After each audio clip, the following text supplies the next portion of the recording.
Ooh, ah,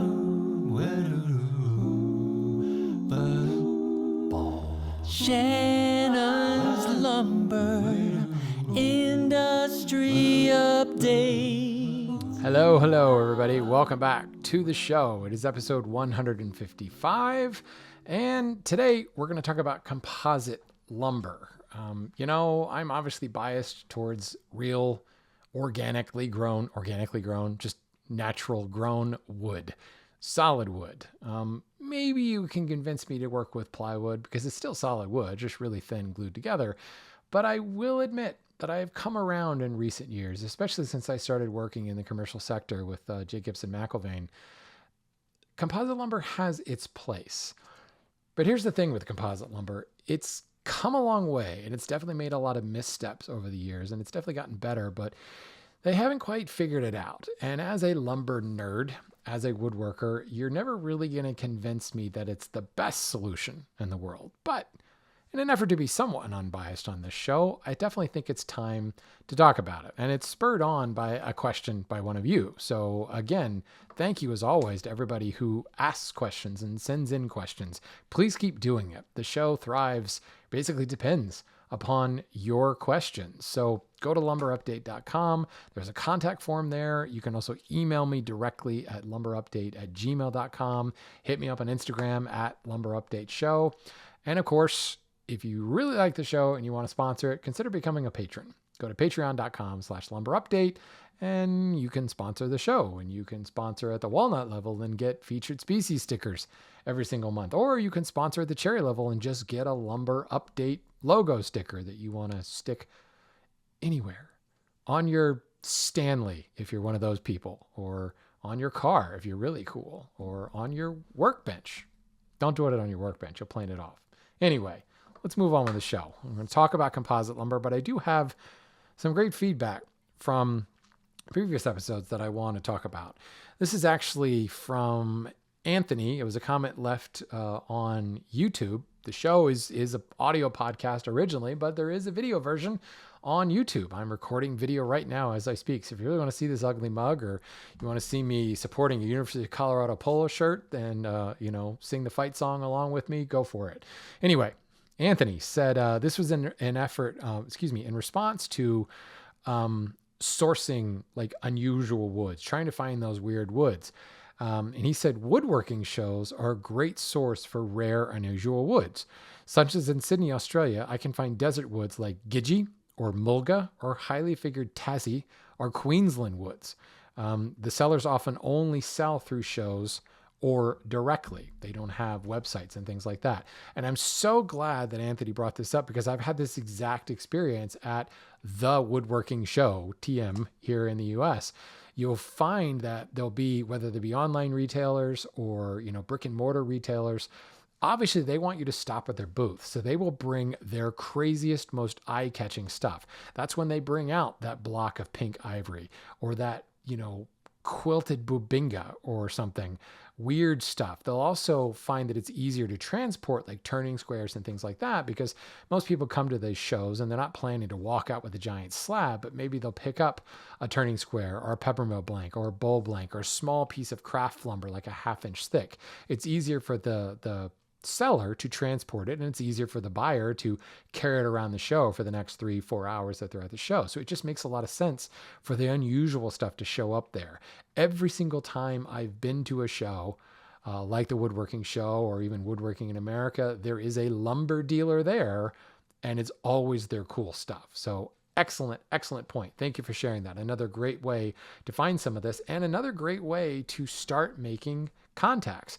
I talked about really at the heart of sourcing lumber is building a network. Well, now you're connecting with somebody who has a great connection, because they're obviously sourcing and selling the material. And if you can come to them and say, hey, if you ever run across any Gidgee, I will admit that's a species of Australia lumber that I wasn't aware of. I probably know it by another name and didn't know you guys were calling it Gidgee down there. But yeah, maybe you bump into the guy and say, I'm really looking for a piece of Gidgee, or I'm looking for Tasmanian myrtle. Or I've got some koa, but I need more.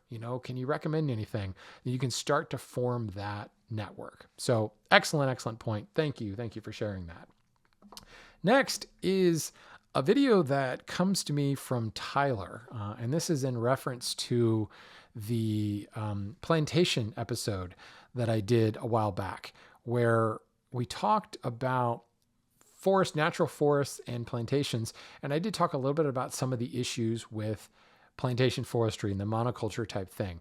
Tyler brought up this rubber wood issue. And this is a really fascinating 40-minute video from, I keep wanting to call him Veritaserum, but it's a Harry Potter thing. Veritaseum, I think, is the actual channel. They've got some really cool kind of hard-hitting investigative journalism, but they spend like the first 20 minutes talking about rubber and all of the things that we use in rubber. And it is crazy. It's not just the tires on your car. Rubber is in everything. But just if you looked at the tires on your car and thought, if rubber went away and we didn't have rubber tires, what would happen to the supply chain? What would happen to transportation as we know it? What would happen to cities where all of their food is trucked in? And suddenly we didn't have rubber tires. So there's an interview in this video where one of the manufacturers classifies the rubber sourcing as an issue of national security. Because if rubber goes away, we're screwed, folks. And this video, I believe, what do they call it? The natural disaster you should know about. But what's interesting is there's a part in here where they talk about Ford. And that's, if you're watching the video, that's what's on screen right now.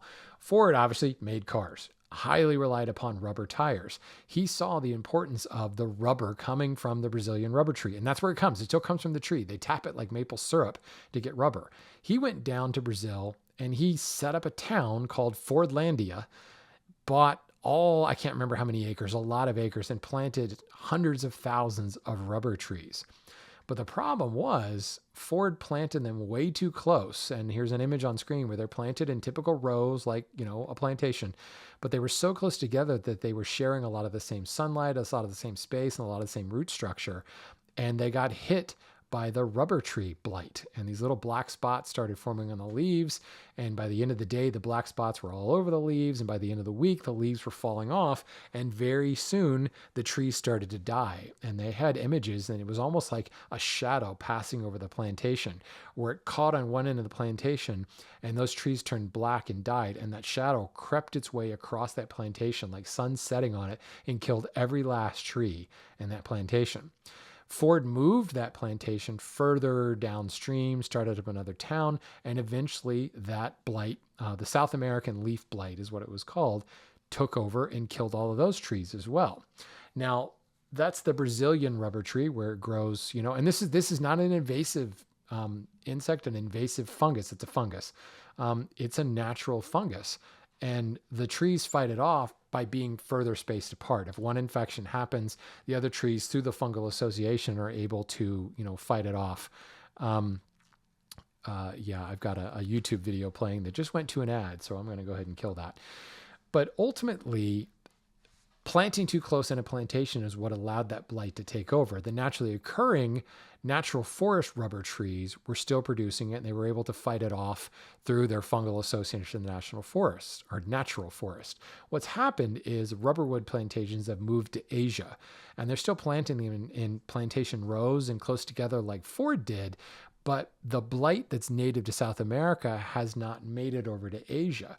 And there's a lot of thought of like, well, what happens if it does? Like the emerald ash borer in North America, that invasive beetle came in and is wiping out our ash trees in North America. It's a native species in Asia, and it hasn't really affected Asian versions of ash or Asian or European versions of ash. But what happens if the South American fungus makes it to Asia and it starts wiping out the trees in Asia? Now, there's a chance that maybe the trees in Asia and the soil chemistry and just the ecological system there might not be good for that fungus, and it might not take hold. The trees might become weak enough, might not become weak enough, and they might be able to fight it off. But here again, plantations often don't have that resistance disease due to that monoculture thing that I talked about in that episode. And here's a situation where if the rubber plantations went under, the source for rubber dries up, and man, we're screwed. There is rubber in everything. And like I said, just that transportation issue alone could be a real issue. So, not to say that plantations are bad, but it's something we have to really be conscious of. Their inability to fight off infection is a real problem. Carrying on, this was sent to me. Who sent this to me? This was from Steve. This is a fantastic video on lumber production. This is a 45-minute video. Global Works TV is the channel. I'm pretty sure this is one of those companies that calls manufacturers and says, we'll produce a video for you, and it's free, but all you have to do is give us your vendors, and we basically sell them for ad space. It's a really well done video. It's basically highlighting Freeman Lumber up in Canada. But regardless, whether it was Freeman Lumber or Bob's Lumber, it is a great look at forest to finished board. And you get to see in great detail, like I said, over 45 minutes, how the trees are harvested. Now, this is a softwood mill, so they're producing 2x4s and 2x6s, but they also do make panel products, and they also do some veneer products. So if you watch through this, you get to see the highly specialized nature of harvesting planned forests for 2x4s and 2x6s, but also the highly automated version of milling it into boards. An incredible sorter stacker system they have for not only once the logs are debarked, but sawing them into boards, sorting those boards, stacking them for drying them, ripping them, molding them into S4S, E4E type boards at really high speed and like 4 guys operating it. The AI that's used for grading is pretty amazing, but then you also get into the panel making and the large glue up systems and how they peel logs to make veneer as well. While this is not, really related to my business, because I focus on hardwoods primarily at McIlvaine, it's something that I've shared with a lot of my sales force and a lot of our new employees, because it really gives you perspective on that supply chain from forest all the way through to a finished product. You know, the silvicultural method of clear cutting shown in the video that's playing on screen right now, for those who are listening to the audio, I've got a video playing here. That clear cutting method is obviously a softwood method, but the sorter stacker that they talk about, we have one under construction right now in our yard that we're hoping to be up by spring of next year. That is the exact same smaller version. I don't know how many bins they can sort into on this one, but ours will be sorting down to, I think, 36 different bins. But it's the same idea, how it spreads the lumber out and it sorts them however you want to sort them. In this case, they're sorting by 2x4s, 2x6s, 2x8s, etc. We may be sorting by 3 different species, a couple of different widths, a couple of different lengths, etc. That's more the hardwood industry than the softwood, but ultimately it's all the same. Silvicultural methods are different, harvesting methods may be different, but sorting, stacking, drying tends to all be the same regardless of the end product, whether it's rough sawn hardwood lumber or it's dimensional construction lumber. And I love this video. I've actually watched this video probably like 5 times now, and I continue to share it with colleagues in the industry, with fellow employees at the McIlvaine Lumber Company. So yeah, I think it's worth watching, and you'll get a kick out of it. So thank you, Steve, for bringing it to my attention. I very much appreciate that. So let's move on to my main topic about composite lumber. And I want to start with a question that kind of kicked this whole thing off from Matt. He says that I want to build a small white picket fence. And he sent me this image. I have no idea if this is like an image he grabbed off the internet or this is like in his neighborhood or something like that. But he says a small white picket fence about 2 feet in height, probably only about 40 feet long. I'd like to make it out of composite lumber, perhaps Trex white. Am I going to have any issues cutting this down to make pickets? Will it still look good on the edges? How would you suggest I make 4x4 posts? Thanks for all that you do. I listen to both your podcasts religiously, and I don't think this has been covered. It should be noted that I am located in the 51st state. Is that Puerto Rico? What are we considering to be the 51st state? Puerto Rico? I don't know. And that probably would make sense considering, the damp Caribbean climate down there. Something like composite lumber might be a logical solution. So what I wanted to do was spend some time talking about composites in general, and along the way, we'll address some of his questions. How do I work with it? How do I glue it? Because the answers to those are very much, it depends on the composite lumber you have. Composite lumber is a very generic, broad term, kind of like engineered lumber. Engineered lumber could be everything from particle board to MDF to plywood. Well, composite lumber could be, plastic lumber.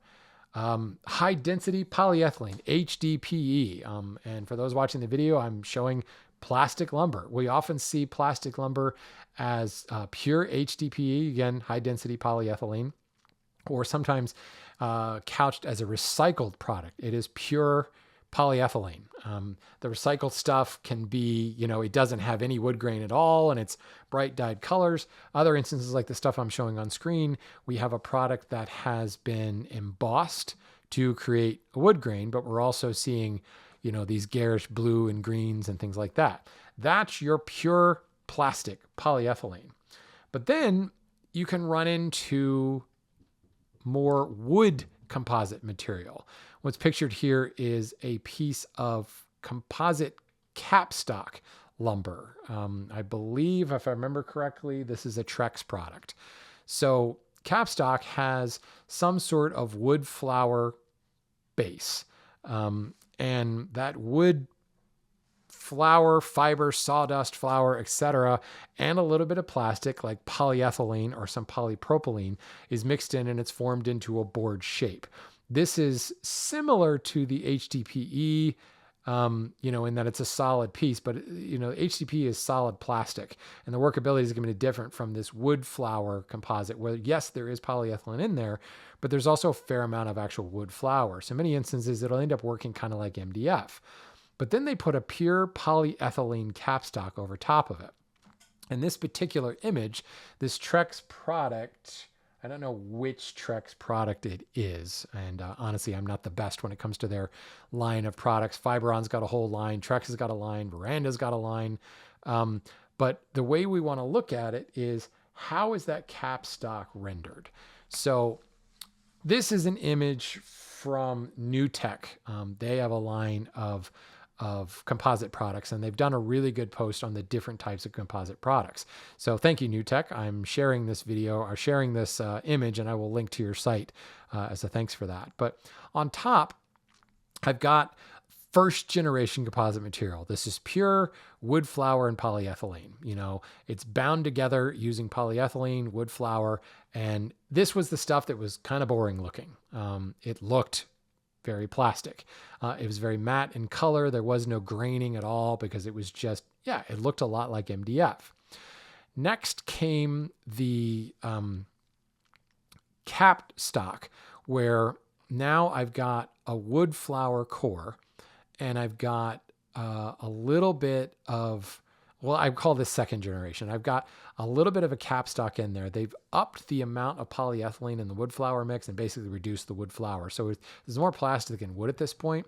That allowed them to emboss the surface and start adding a little bit of wood grain. But ultimately, it's very similar to the top board that's just solid wood flour and polyethylene. But now we've just increased the amount of plastic.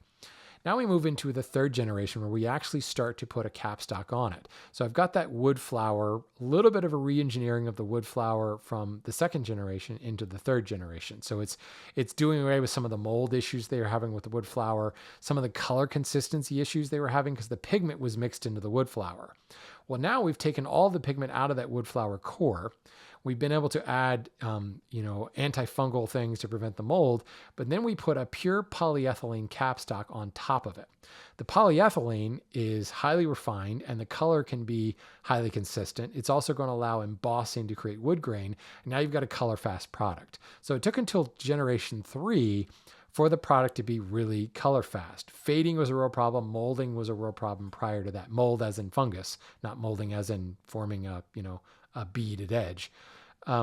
So this third generation really introduced the pure polyethylene capstock. But the bottom of the board and the sides of the board do not have it's not wrapped at all. So as I move down the stack to really not fourth generation, but an iteration on generation 3, I now have both the top and the bottom capped. So pure polyethylene on the top and the bottom. The top is going to be embossed to look like wood grain. The bottom is usually just left plain to differentiate the top from the bottom. But the edges are not capped, or sometimes the edges are capped, but then when you route like a groove for hidden fasteners, that is not capped. You're cutting through that cap, and you're exposing the wood flour core again.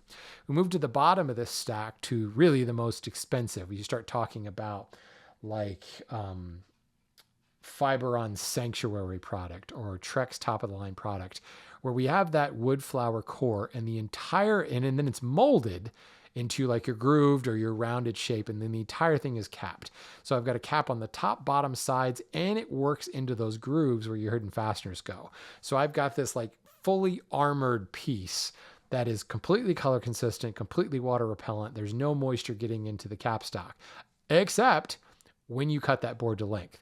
Now I'm exposing the end grain, and this is why all the installation instructions for this material talk about you need to seal your ends, because I've got this fully capped stock and now I've got the end open, and it is a wood flower base. Wood is hydrophilic, as we know, so swelling, possible water ingress, possible mold. It's less of a problem in the later generations, but it is an issue. So let's kind of back up the list here and go to the third generation where we just had the capstock on top. Well, the problem with that, obviously, in a deck, you've got sun beating on it all day, water dips on it but drains off. Underneath the deck, it's constantly in shade. It's going to be cooler. It's going to be damper depending on your climate. Well, it's always going to be damper underneath. So there's going to be more moisture absorbed underneath. Well, if I don't have the capstock underneath, that wood flower core absorbs a lot of moisture and that board expands. And it may even cup because the polyethylene cap is kind of holding the top rigid. Or what has happened is the polyethylene cap is cracking as that wood flower is expanding, and you get these microchecks that open up during the day.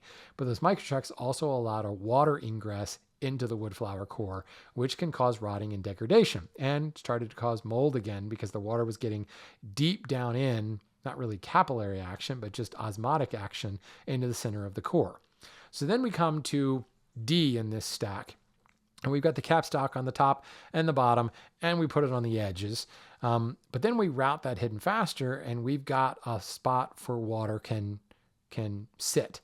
And now you're getting into the inside of the core through the groove on the side, which brought up the final iteration where you've essentially wrapped the entire thing in polyethylene capstock, and now it's armored throughout. This is kind of the iteration, but all of these products can still be found on the market.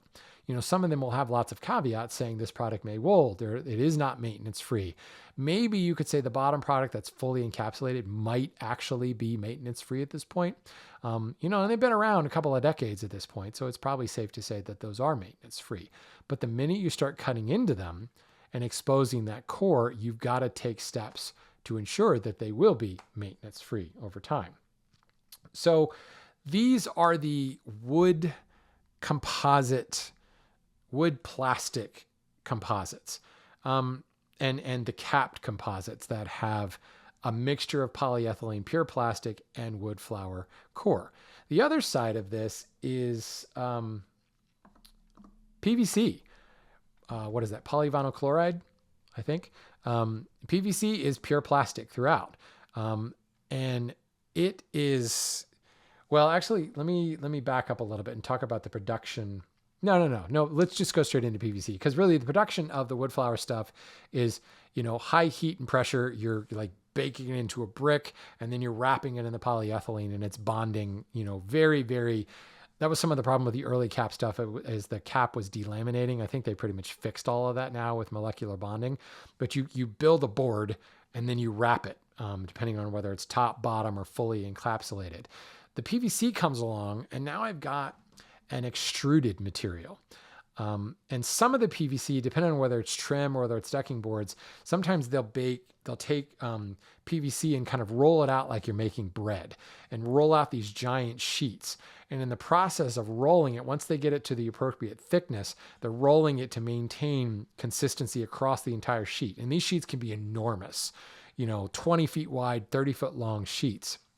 And in the process of rolling it, they're also kind of like cauterizing it. And that's when you get a PVC trim board. You've got the faces and the edges are kind of capped and they feel shiny. Think of MDF again. The faces of the MDF have that somewhat shiny, burnished look to them. But the minute you cut that edge, you get a fuzzy edge, and you have to do something to seal that to get a good finish on it.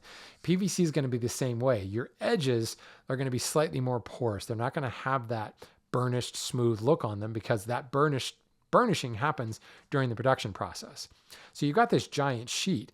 Now the sheet is then cut into various boards. Well, they're cut into those various boards using essentially a hot knife. So as the knife goes through, it's also cauterizing and sealing off and burnishing those edges. So the factory trim boards, the 1x6, the 1x8s, et cetera, that you're buying, from the big box store or wherever you're buying it from, are going to be sealed all the way around due to how it's cut. But the minute you go in the field and you cross cut that or rip it, you're exposing that edge that is going to be a little fuzzy. Now, this is a fully plastic PVC product. It's not going to mold. It's not going to move around on you or cause any degradation, but it might be harder to take a finish. You also are going to find that it may not take joinery really well. PVC is certainly stiffer than your high density polyethylene. HDPE is really quite flexible, but even PVC is not really meant for structural purposes. And any joinery you do is really more just polyurethane rather, gluing together, and those really aren't structural joints. Think of it as, and I realize there's been a lot of science about in-grain to in-grain wood joinery and how it's actually stronger than we think it is, but think of open, exposed, unburnished PVC glued to unburnished PVC as being like an in-grain to in-grain joint. The glue is not really soaking in. There's not really there are no long grain fibers to provide any kind of background to the PVC. So it's never really meant to be a structural product. And therefore, the minute you start ripping and cross cutting or trying to cut, God forbid, mortise and tenons on it, it's not going to be the same. It's going to be more brittle. It doesn't have any of that long grain strength to it. So be cautious once you start transforming what came out of the factory. They're cutting into trim board sizes in the factory because these are the market demands for 1x4s, 1x6s, 1x8s, et cetera. The minute you start transforming that and changing it into 1x1.5, you're opening yourself up for some failure. And just make sure you're thinking about that as you glue it and join it together. But then you also can do more PVC, but then also 100% polyethylene. I've got an image showing on the screen that I think is a Fiberon Sanctuary product. This is not 100% PVC, but polyethylene at this point. Now we're taking a big old goop of polyethylene and we are extruding it. So this shot was actually taken at the Fiberon plant years ago. And for those listening to the video, imagine like a toothpaste tube, squirting out toothpaste, and it's kind of sagging in the middle. It's just this big kind of rubbery looking 6x6 that is being pulled like taffy. This is really the raw polyethylene that is being heated up and made to be malleable, and it's starting to be stretched and pulled or extruded into a thinner piece. Then you move further down the line, and we are basically stretching it out and then molding it and pushing it through an aperture that is the size of the decking board, the size and the shape of the decking board. So imagine Play-Doh or piping bags in cooking where you're going to make you're going to decorate a cake and you put a specific star-shaped end on the end of your piping bag and you squeeze the buttercream through it and you get little flowers on your cake, or you can create a certain piping around the edge of the cake. I think I've been watching Great British Baking Show again because that's the first analogy that came to mind. But Play-Doh is a good one. We've all played with Play-Doh at one point. You've got that little grinder that you push the Play-Doh through and out comes a square, out comes, spaghetti or whatever. They've extruded this and stretched it out like taffy into something a little bit smaller. And now they're pushing it through this mold and out is coming a board shape. Now, the boards in this image are specifically sagging as they come off the line. And they're sagging to a very specific amount because that sag denotes the density of the board. If the board, if the goop, the polyethylene is denser, it won't sag enough. If it's too low a density, it sags too much. So there's a laser line that's essentially a distance finder that's shooting down from the ceiling, and it is setting the exact distance, the exact amount of sag. And if they get that sag level, that deflection level right, they know they've got the density consistent. And that's determined by how much extrusion is happening, but also the speed of the line. As you're pulling that taffy, if you pull too fast, you could stretch it too thin, the density will be low, and it will sag too much. In between this extruder And what's downstream of this is where they start to emboss and cool it. So we're setting the density on the extruder and the little, piping bag. And from there, we now have the density right. We've got consistency and quality control from one board to another. Now we're going to emboss that pattern in it by running through a roller. So it is a very consistent, homogeneous material that can have a high amount of quality control, consistency, color fastness throughout the board. And this is really the change from iteration after iteration after iteration since like the 70s of composite lumber into something that is highly uniform, can be tested, fire rated, etc., all this fun stuff. And that also explains the price point. If you look at Trex or Veranda or Fiberon, and you look at their various products and the dramatic range of price point from the high-end product, which is what we're talking about, this full polyethylene extruded thing, to a PVC, to wood, plastic, composite, capstock, all the way down to no capstock at all. You're going to be a pretty large delta in that product base there. And ultimately, I mean, we're finding other things like mineral-based composites. So they've got some other minerals mixed in with those polymers, and there's no wood content at all. So now you're dealing with an inorganic type material that, well, I shouldn't say inorganic. It's an organic material, but it's not hydrophilic like wood. So they're sidestepping a lot of those mold and moisture issues, and you end up with a more stable board. This mineral composite stuff is really very strong and stable. It's much more commercial purposes. Basically, it doesn't move at all, and it ends up being a lot more resistant to really, really, really high temperatures. Your PVC stuff, big pro to that is it's extremely lightweight and it's durable, and it's completely waterproof and resistant to moisture because it's inorganic. But the thing about PVC that a lot of people don't realize is it does move. It doesn't expand and contract across its width. It expands longitudinally. So you've got a 1x6 cladding board that you stick up on the wall. You don't have to worry about spacing between the boards width-wise, but you do have to worry about if you've got it butted up against the trim board around your window and your door, because that will expand in the heat and it will buckle off the wall and you get this wavy appearance. You actually have to provide an expansion gap longitudinally from end to end on the board. Certainly, it doesn't emboss quite as well as the pure polyethylene stuff, and can be a little bit difficult to get that like wood type look to it. The cap composite stuff embosses really well.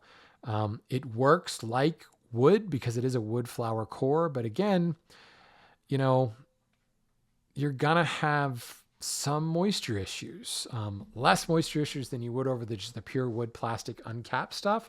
But again, it's how much you want to spend, how much maintenance do you want to worry about, and are you worried about it graying gracefully? Like the pure wood flower stuff, there's going to be no rhyme or reasons to how it grays.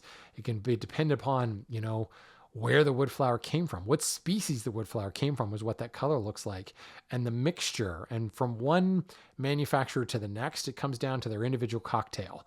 How much polyethylene versus wood flower? Where does the wood flower come from? How refined is the wood flower? In other words, how fine are the particles? Or is it more wood chips than wood flower? You certainly can see some of the lower end products where you look at it and it very clearly is plastic. It doesn't look like wood, but it almost looks like that epoxy garage coating where they put like the paint speckles on it. It's got this what it looks like? It looks like particle board because there's chips rather than finely ground, refined wood flour. It's all about price point. How much work goes into making it will determine what that ultimate price point is. Certainly you may find, I don't know if it's a different product, but kind of a different industry where you've got the recycled composite decking where made from like your water bottles and carpets, your polyethylenes, all coming out of carpets and things like that, where they're melting down these recycled products and making them into decking. And there's most of the manufacturers out there have some amount of recycled content in their material. I would look at the fine print though. You'd be surprised how low that recycled content can be. There are some that have a much higher content, but they are not color fast. They really don't look like wood. The true recycled stuff definitely looks like plastic. I've seen a lot of Adirondack chairs made out of this 100% recycled stuff, and it looks like they melted down a bunch of plastic bottles. It looks like they melted down carpet, and they just kind of poured some dye on top of it. I've seen those, like, you go to parking lots, the little parking blocks that, keep you from pulling through. A lot of times those are made out of a yellow plastic lumber. That is a fully recycled product. And you know what I'm talking about when you've seen them. And I've seen furniture made out of this before. It is not making any excuses or that this is anything other than melted down water bottles, and that's fine. It's great. But what I found is the products, like the nicer looking, color fast, embossed to look like wood products that say they have recycled content in it, it's a very low amount because they melt this stuff down and it's so full of so many different impurities. They have to refine it to a level that it's not really recycled anymore. And what they found is it's so expensive to do that they're better off using pure polyethylene coming from the petroleum guys. So that's the other side of this. And this is my wood bias speaking at this point. People talk about, it's recycled material from the petroleum industry, but the petroleum industry has to produce the waste product in the first place in order to do it. So is the means worth the end? Like, people who are vilifying the petroleum industry, but applauding them for using recycled material to make decking. Well, if they didn't produce what they're producing in the first place, there wouldn't be the polyethylene byproduct. So that's not me passing any kind of environmental or political judgment. It's just the fact of the supply chain. At the same time, what used to be a waste product, they're now selling to these decking manufacturers. And you'll find a lot of these decking manufacturers, somewhere in their board is an Exxon or a Mobil or a BP executive. And maybe there's a fair amount of subsidy as well, because, kudos to the petroleum industry for repurposing a waste product, but they're making a hell of a lot of money on that waste product as well. It's not this noble, we're going to save the planet type thing. No, it's a very Machiavellian thing. And you know what? Hey, good for them, I guess. But just be cautious before you get suckered too much into the recycled side of things. Let's talk about best practice when it comes to working it.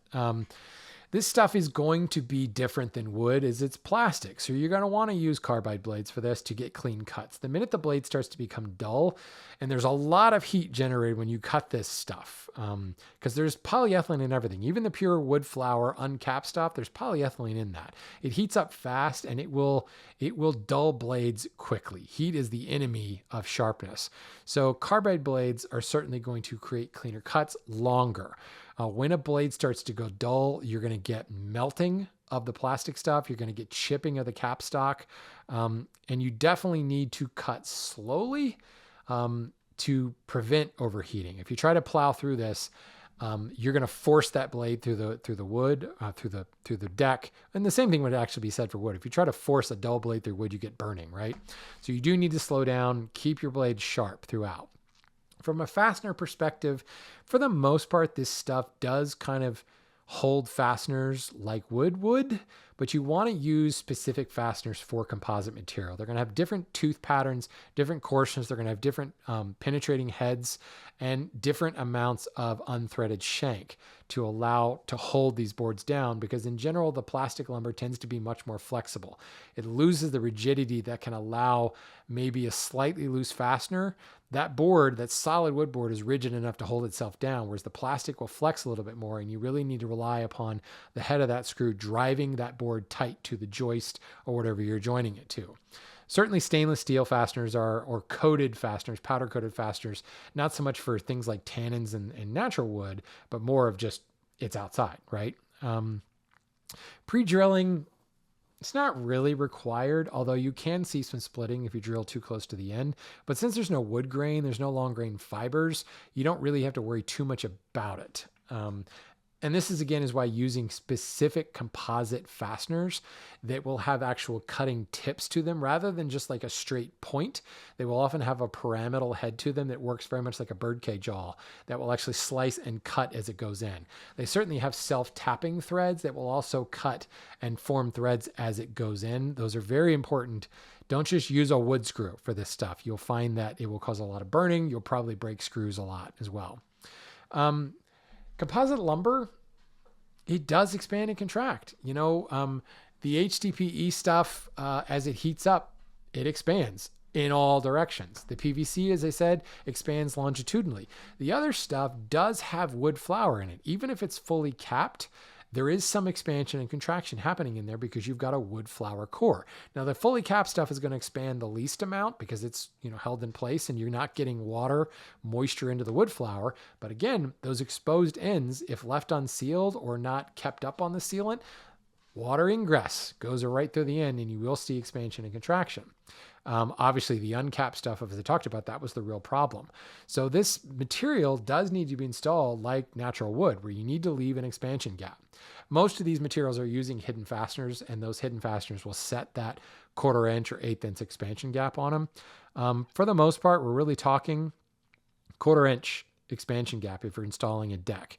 If you're building a panel and you're gluing those boards together, you need to think about that entire board is going to expand and contract because it is wood. But now that I don't have wood grain, there's no tangential or radial.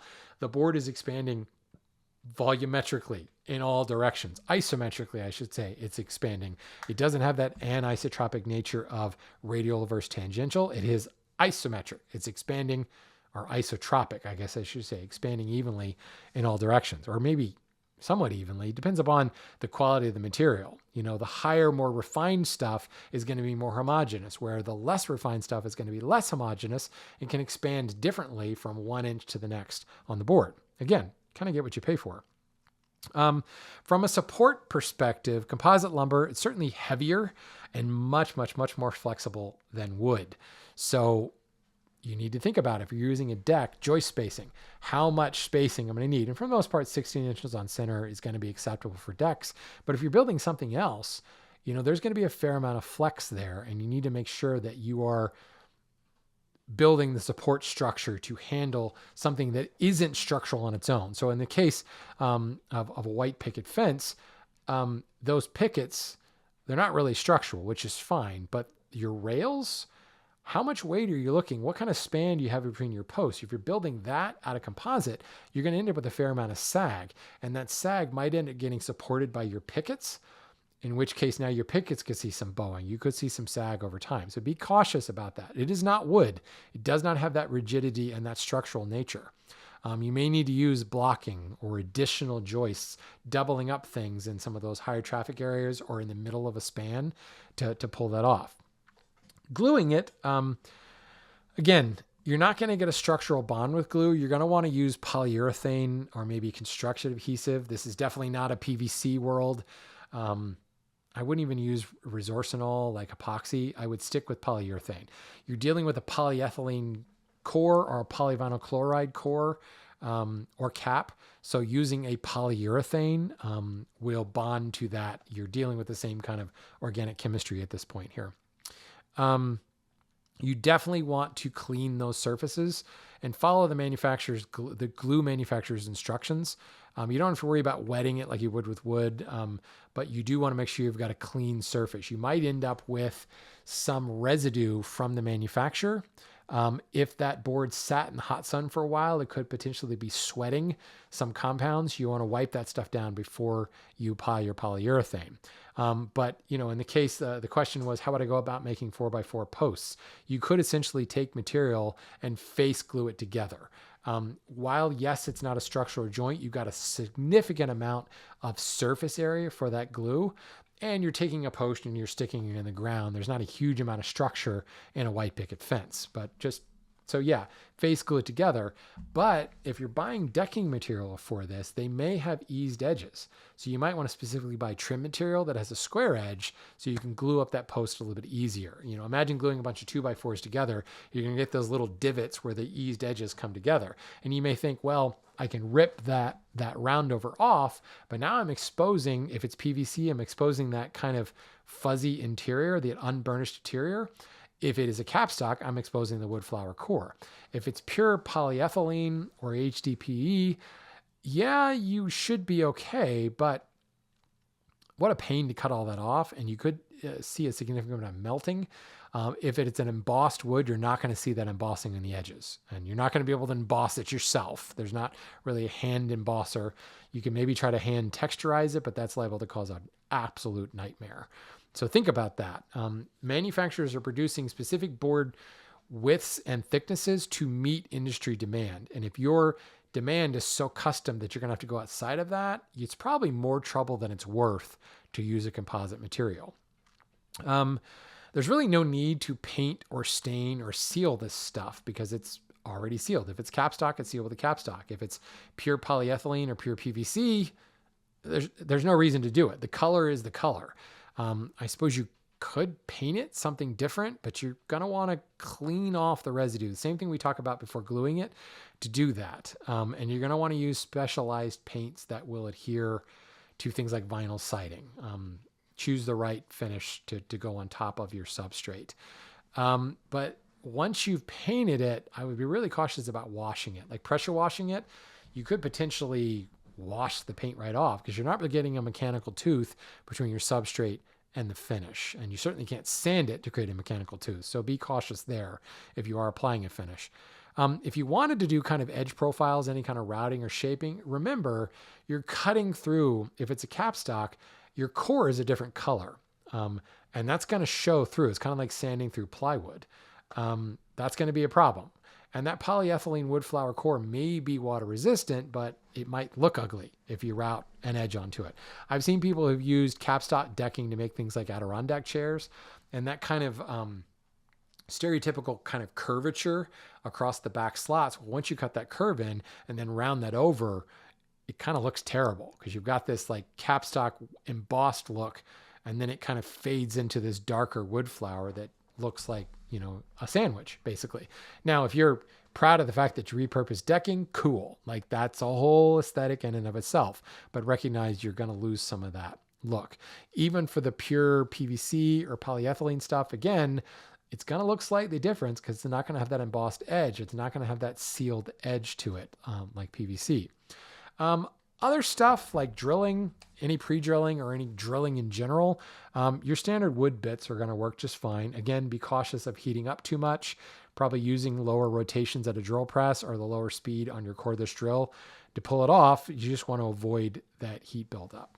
But ultimately, this stuff has been around long enough now that there are adhesives, there are saws, there are even bits out there designed for working in composite lumber. Are they fully strictly necessary? No, but if there's a market, somebody's going to make something specific to it and people are going to buy it. So you can feel safe in knowing I'm buying a finish that works for composite material. I'm buying a glue from a composite material. There's probably any number of products out there specifically designed to seal up those cut PVC edges that I just haven't looked into because frankly, just me, I'm a wood guy. I'm not really a fan. I'm not going to incorporate it in my own work, so I haven't looked into it. But I'd be willing to bet you there are solutions out there that people have thought of to be able to mill this material and start doing work with it. Certainly what I would worry about if I'm in a wood shop and I'm start to mill and shape PVC is like, what does that do to my dust collector? What does it do to my respirator, to my air quality? It's still particulate in nature, but am I creating any off-gassing by running this through a high-speed tool? These are things to kind of think about. I don't have answers to this. Didn't really plan on talking about it until I just brought it up right now, but it is something to think about. If you're in an industrial application and you've got now PVC particles mixing with your wood particles, is that a combustion hazard? Is that an issue? Think about this stuff when you start crossing over and mixing wood products with composite products. It may or may not be an issue. If you trend more towards the wood plastic mix, it's probably less of an issue because you've got a fair amount of wood flour in there. But just think about it. So Matt, you're the only question. You get a show dedicated to just your question because I felt like it was a deep enough question to talk about, and enough people have in passing mentioned plastic lumber and composite lumber. I'm certainly not an expert on the stuff. I've handled it. I've been to a couple of factories and seen how it's made. That doesn't make me an expert, but I've got a lot of firsthand experience with this stuff. I also work with a guy who worked for one of the major composite manufacturers all through the 80s, and we spent a lot of time talking about it over the last 15 years or so with his experience, and I queried him before this episode. So thank you, Brett, for your advice on this, and thank you, Matt, for the question that spurred this show. So as usual, folks, go buy some lumber. Maybe that lumber is going to be plastic this time. I won't hold it against you. I will throw my little throw up emoji in here because I'm always going to prefer wood. But keep the questions coming, folks. Thank you for listening, for watching the show if you're watching it. And go sponsor the show if you want. Patreon.com/lumberupdate. Or just send me a question. Lumberupdate@gmail.com. Thanks so much, everybody. And have a great day.